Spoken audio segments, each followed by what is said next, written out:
Well, well, well. We won, but it weren't pretty.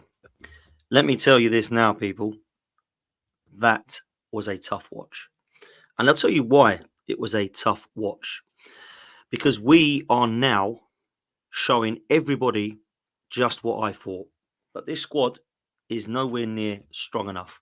We're going to get to it, people. The performance, the players, those that shone, those that did not shone, the problems, the concerns, the worries going into a weekend that will be very tough, and more injury concerns. Big up to every single one of you that's joining me live. Please do me a favor, hit the like button, hit subscribe if you haven't done so already, and please try to get us together as a community to the big 3-0. We are going for it, people. It is going to be the big 3-0 very, very soon, I hope. So big up to all of you. Wow, that wasn't pretty. It wasn't good. In fact, it was awful. Who am I kidding? It weren't fun. I got back from the game with my dad, and the whole journey back was just talking about worries and concerns. Now, normally it's not about that. It's results. We get the results business. Who cares? It's 1-0 to the Arsenal and we move. But tonight showed me one thing. We don't have any Odegaard or Saka replacement. And that is showing. Not only do we not have any attackers after Havertz that know where the goal is, we don't have adequate cover for Saka still. And Odegaard is a huge miss. Now, we've got by without Odegaard big time. Trust me. We have. We've got by results-wise without him. But we have definitely missed a creativity spark from him. And we all know what he can do delivering assists and goals.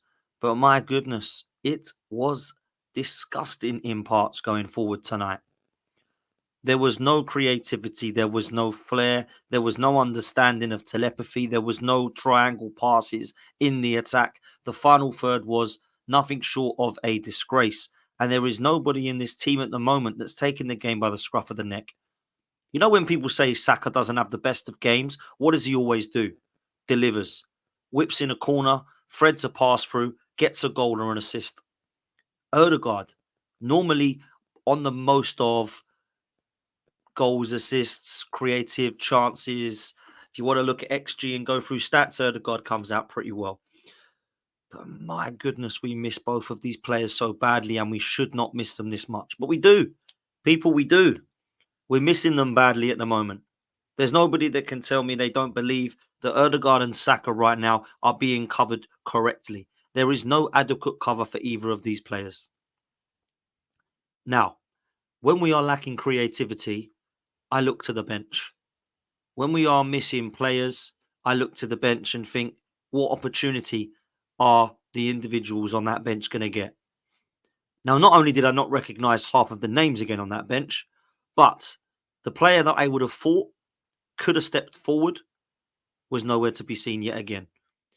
I am, of course, talking about Ethan Nwaneri. And when I look at what he could deliver when he came on against Bournemouth, when he came on against Leicester, when he started against Bolton, he must be looking at the manager thinking, man, you don't trust me, do you? You don't trust me. So if you don't trust this guy, Mikel, why is he here? Why don't you loan him out? Because he needs to play. If you thought that this player was going to be a replacement or cover for Odegaard and replacement for Smith Rowe and Vieira, you have to give him the opportunity when it arises. Not only is Odegaard injured, but Trossard had an absolute stinker tonight. And he missed a penalty as well, which just topped his performance off. And then Nwaneri can still not get onto the pitch. I'm worried, man. I'm worried because the creativity and lack of is very, very clear. It's evident, it's been highlighted that the cover is not there. When this transfer window shut, what did I tell you, man? We're short. No, we're not. We've brought a Sterling. We're short. No, we're not. We've got Havertz. We're short. But Jesus is back and he's firing. He's sharper than ever. He's going to get 15, 20 goals this season. That was what people were shouting. Why haven't we got a replacement? What have we got Ethan Nwaneri coming through? Okay, well, Sterling ain't good enough. Jesus ain't firing. And with an Odegaard injury, he doesn't want to play Ethan Nwaneri. So let's just have it right. It's poor. Right now, it's poor. And sometimes results, they can paper over cracks because we haven't been good all season. And then bang, Brighton happens. Bang, City happens. Bang, Bournemouth happens. And do you know what? Tonight, it was not good. We won. But you know what? When you deep it, how much different was tonight's performance to the Bournemouth one? The difference was we had 11 men tonight.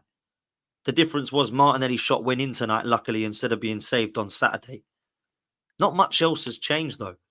A couple of chances in the first half we could have buried, but you can say the same about Marino's chance. You can say the same against Havertz and Saka's chances against Brighton. You can say the same against Manchester City. We've had chances that we haven't delivered upon. We haven't capitalised upon. We haven't finished our dinner in front of goal. And I look at what some of these players are up to at the moment, and I'm really struggling for the life of me to defend some of the decision making. Now we go into this weekend, and I have absolutely no idea who's fit at the back. We have a problem in midfield, and we have a lack of creativity along with an attacking trio at the moment that don't really know where the goal is. So let's go through tonight's performances, shall we? We started off the game, we had all of the possession. In 20 minutes, I actually thought it was a fairly respectable performance from Arsenal, but we hadn't scored. Calafiori needs to put that chance in. He puts it over the bar.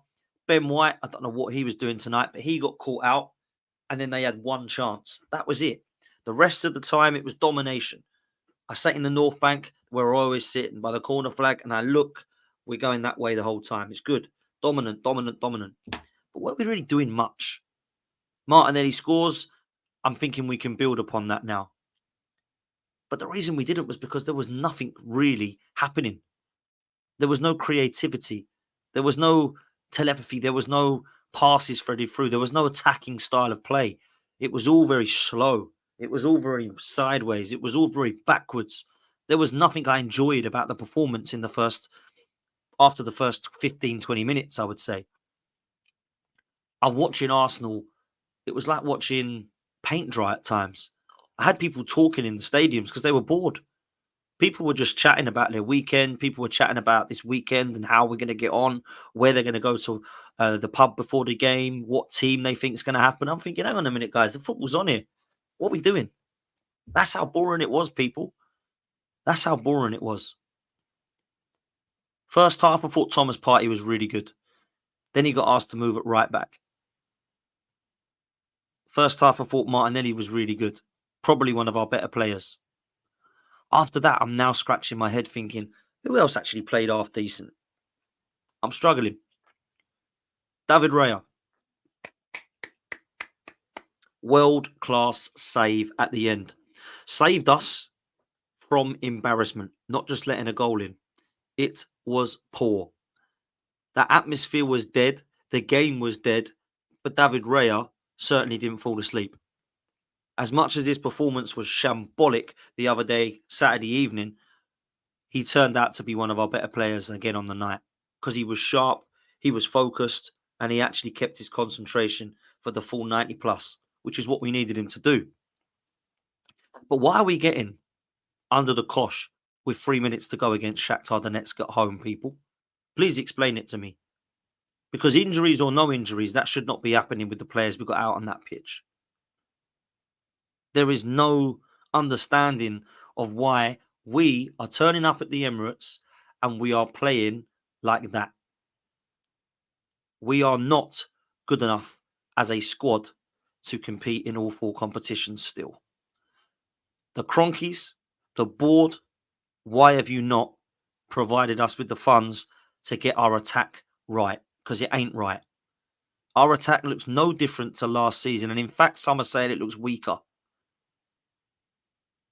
Arteta, the style at the moment is so negative, boring and defensive. You need to find a way to allow some creativity in this side. And it ain't by playing Marino with Partey and Rice in midfield. You either play Wanyeri or you try to mix it up a bit on the wings. In fact, you should probably try and do both. Franklin thinks they provided funds. Look, I'm sick and tired of this. £700 million has been spent, which is a hell of a lot of money. But does the squad look like it has been spent that much money on it? No. No, it doesn't. We need a centre forward. We need an attacking midfielder. And we still need someone to cover for Saka. Because Sterling and Jesus are not it. Are not it. And if he's not going to play Ethan Nwaneri, we need another attacking midfielder. That's just the way it is. So I'm telling you now, if we put a Nico Williams, Eze and Gyökeres into this side, everybody's a lot more happier than they are with Sterling, Jesus, and a Nwaneri you don't trust. But we can't because FFP doesn't allow us to do it. Rah, rah, rah. That's all I keep hearing. My goodness. Arsenal have spent £20 million net this window. What is wrong with you all? I bet your season ticket went up, or those that have got it. So let's just be real. Why do we never call this club out?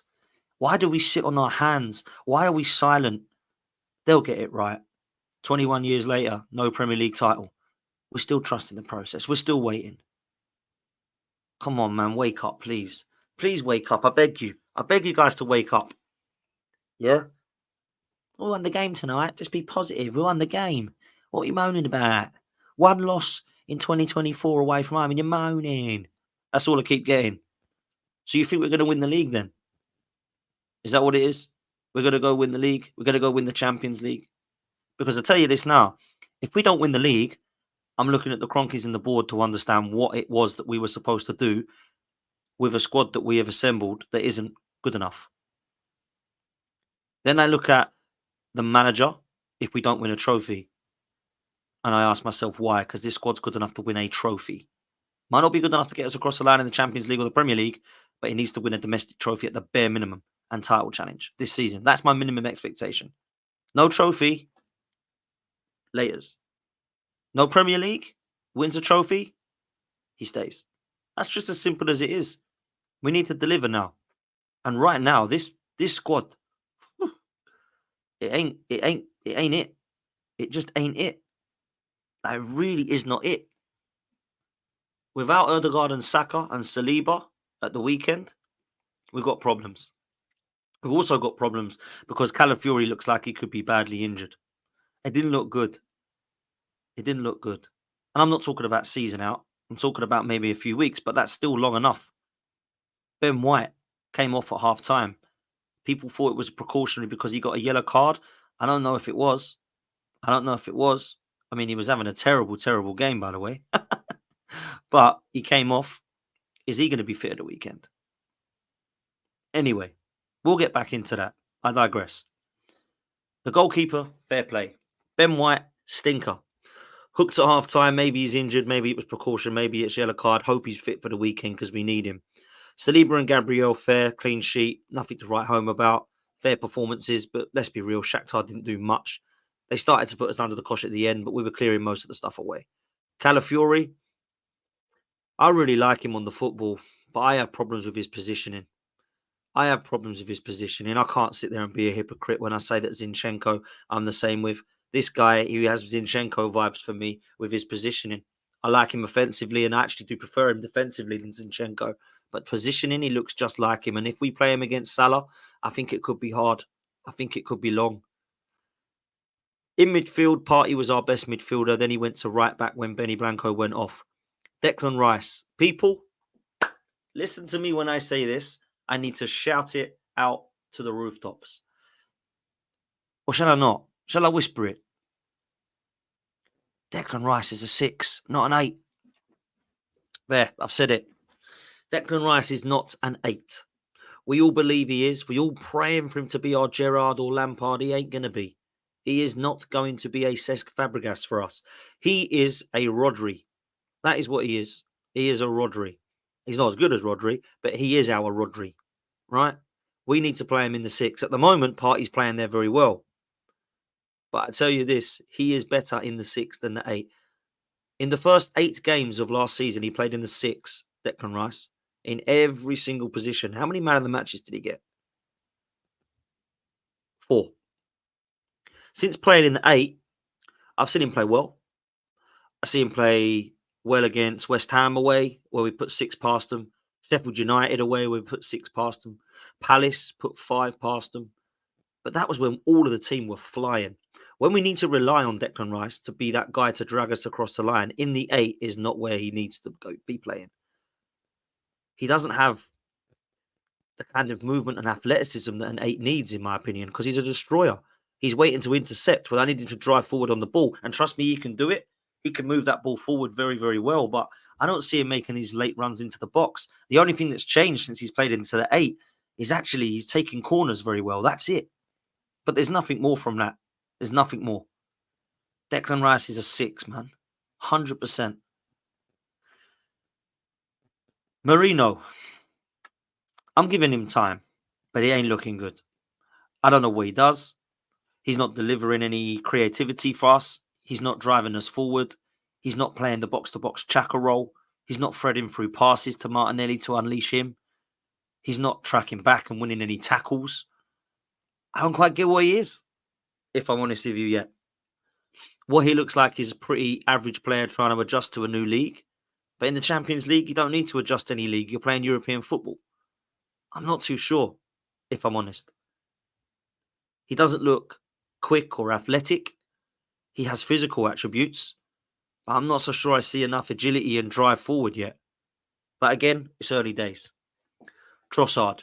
Woo! What a stinker. Oh my goodness. Every pass, every long ball, penalty was shocking, by the way. Awful. I watched that again. I thought, what the hell sort of penalty was that? He needed to come off big time. He's had a couple of bad games. But at the moment, he's going to be playing because we've got no Odegaard and he does not trust Ethan Nwaneri. Why does he not trust Ethan Nwaneri? He brought him on against Bournemouth. He brought him on against Leicester. He played him against Bolton every single game. Every single fan I speak to goes, oh, he looks talented. He looks talented. He looks good. Trossard stayed on for the whole of the game and he was abysmal. Abysmal from him. 5 out of 10. The others, 6. Martinelli, I'll give him a 7. Partey a 7. Everyone else, 6s. And Trossard, 5s. Poor. Then we move forward. Jesus, let me give him some credit. When he started the game on the right-hand side, I actually thought he looked a bit sharper. He started to move the ball a lot. He started to whip crosses in. He started to use some of his agility. He started to take his man on. Started to go inside and outside of the play. And I thought, fair play, 25 minutes or so looked good. Got subbed. Martinelli, by far the best player. Driving towards goal. First 20 minutes looked sharp. Got his goal in the end. Yeah, it was lucky at the post. Hit, bounced back out onto the keeper and in. But he took a shot. He scored. Confidence was needed. Confidence raised. Played very well. Caused a lot of problems. Needs to work on his final ball at times. Needs to get his head up still. A lot to learn. But I actually quite liked his performance. And I thought his tenacity, passion, drive, work rate was second to none tonight. He was actually my player of the match. So fair play to Martinelli. Kai Havertz. He tries hard, doesn't he? He works hard. He uses his body well, uses his muscle well. I didn't think he was outstanding tonight, but I didn't think he was one of the worst players on the pitch, if I'm honest with you. And he don't ever give up. He always gives 110. He always works his muscle way into it. But if I'm honest with you, I'm struggling after that. Sterling, what is this player? Gets the ball, runs into players, doesn't take them on, just runs into them and loses it. If you can't beat your man, just take it back. Keep it safe. Keep the ball. Nothing come off with this player. Nothing. I haven't seen anything that makes me feel like he is someone to take us forward. Now, people say send him back to Chelsea. He's awful. I'm going to have to give this guy time because we've got nobody else. But are we looking at performances any better than Reece Nelson at the moment? Because I don't see it. I'm worried about him. I knew it was going to be a bad signing, but at the moment, he's actually worse than I thought he was going to be. And I thought he was going to be terrible. Ain't good. Ain't good. What's mad as well is that people thought our bench was going to be strong. Let me just get the bench up tonight, actually. You know what? Let's get it up on my phone. I'm going to read out the bench because a lot of people have said that we've got a really good squad this season, and it was an 8 out of 10 window. I just want to read out the squad for Arsenal tonight because a lot of people will be quite shocked by some of the names that we have on it. So, okay. Mikel Merino, we all know him. Raheem Sterling, we all know him. Jorginho, we all know him. Those three come on. Miles Lewis-Skelly come on and actually look really good. And do you know what? The way injuries are going, we might even need to play him. Jacob Kivior and Zinchenko were on the bench, and we've heard of them, right? We know Neto. Now I'm struggling because after Ethan Nwaneri, we've got Tommy Setford, who's the goalkeeper, who's 18. Nathan Butler Oyedeji. Zane Monluis. And Joshua Robinson. That's the bench tonight. That's the bench. Awful. Shambles. And unfortunately, we are relying this season on injury-prone players again, like Tomiyasu to be fit, like Partey to stay fit now, like Jesus to stay fit now, like Timber to come back and hurry up soon. Only Saka and Odegaard, injured currently, are the two that don't normally get injured because they're fairly durable, right?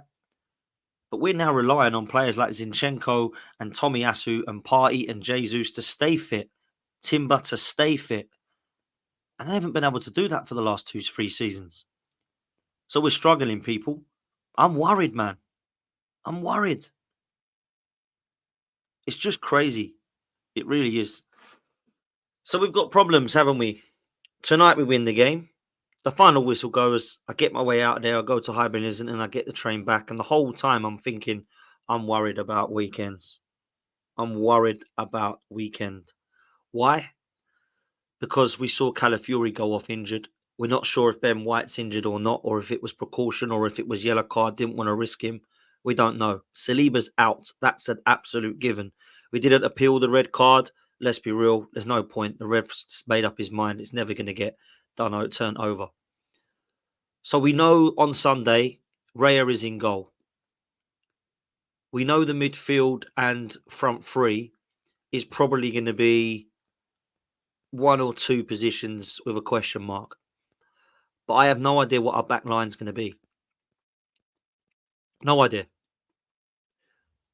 If Saka and Timber are back for Liverpool, we are in with a great, great chance of taking 3 points. If they're out and Calafiori and White are out, I don't know what we do, people. I would play Rice at right-sided centre-back alongside Gabriel, with Ben White at right-back and left-back. It will have to be Zinchenko or Kivior if Calafiori's out. But if Calafiori and Timber and White are all okay, then I personally would play White and Timber as my fullbacks and Rice and Gabriel as my two centre-halves. Partey goes into the 6, Marino goes into the 8, and then Trossard or Nwaneri goes into the 10 with Martinelli, Jesus and Havertz or Saka on the right if he's fit. If we play Zinchenko or Kivior against Salah, I think we're done. But do you know what? We might have to. We might have to, people. So it ain't good, is what I'm getting at. It really ain't. I'm not looking forward to this at all. But for those that say we can't play Rice at centre-back, he's the only one I trust at right-sided centre-back. I don't trust Kivior at right-sided centre-back. I don't trust Calafiori at right-sided centre-back. He's never played there in his career. That's it. So, unless we play Miles Lewis-Skelly there at left-back, who else have we got? So what are we going to do? What is it that we're going to do? Gabriel's left-sided centre-back, but that's the only one we've got fit. No Timber, White or Tomiyasu at right-back. It has to be Thomas Partey. Centre-backs, you might have to play Kivior there and Zinchenko left-back. Because we ain't got Calafiori, we ain't got Ben White, we ain't got Timber, we ain't got Tomiyasu.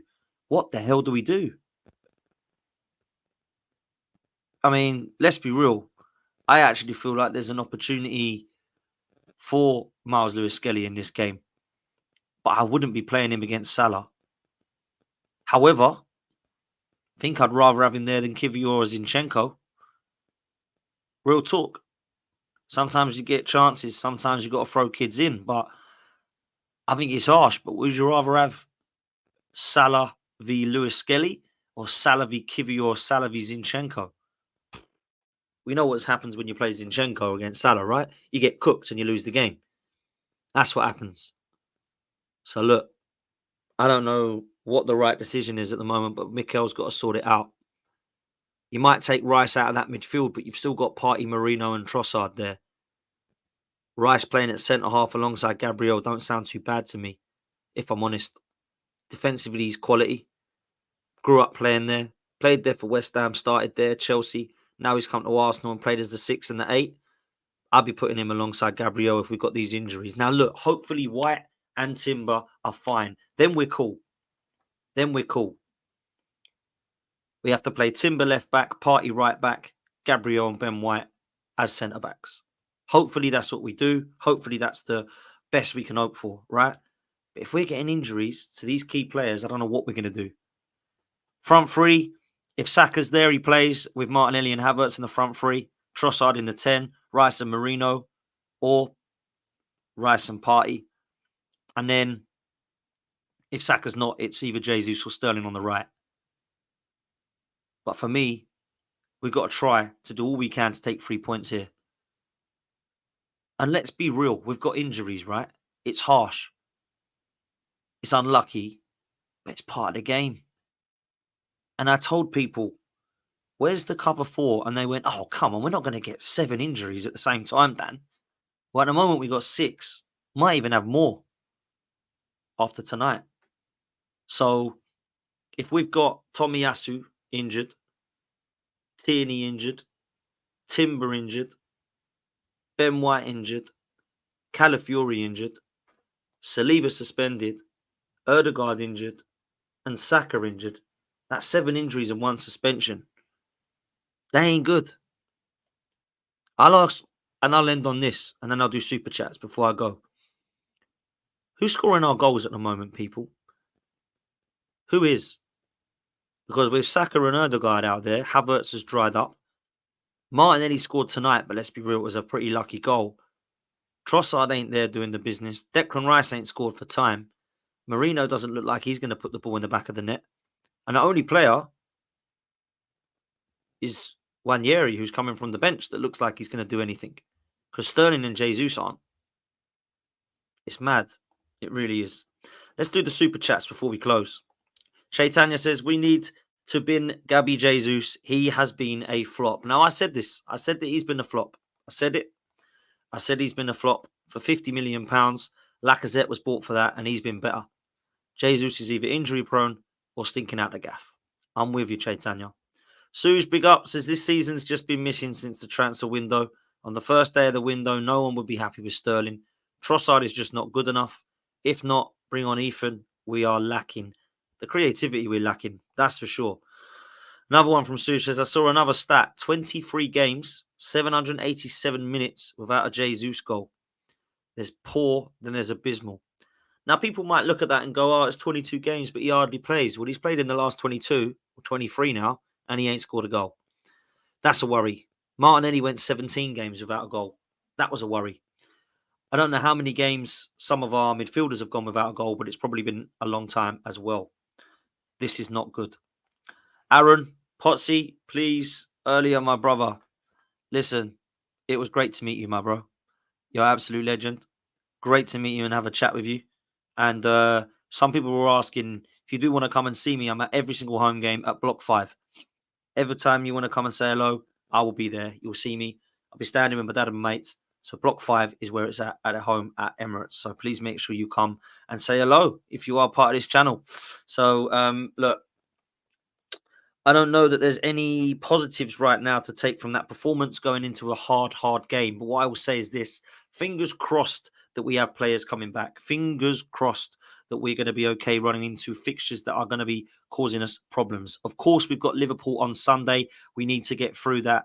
In the game against Preston in the midweek of next week, we're going to be in a position where we need to get through that game. And we're going to go away to a tough Preston, a fixture that I just find them a bogey team for me when I'm betting. Whenever I bet on Preston or look at Preston, I move away. They never, ever do nothing but cause me grief. So when we got them as a sentimental thing for me, I'm like, no, I don't want them. I never do well with Preston. Preston always ruin my bets. So who do we play? Well, it has to be Raya in goal because Neto can't play. I think it will probably be Josh Nichols at right back. Left back, Miles Lewis-Skelly.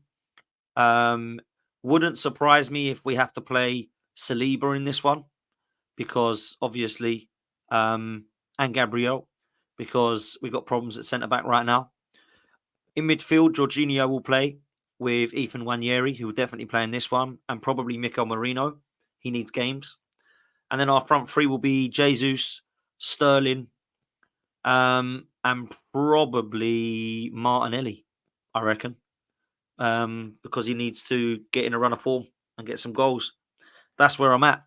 That'll be Preston.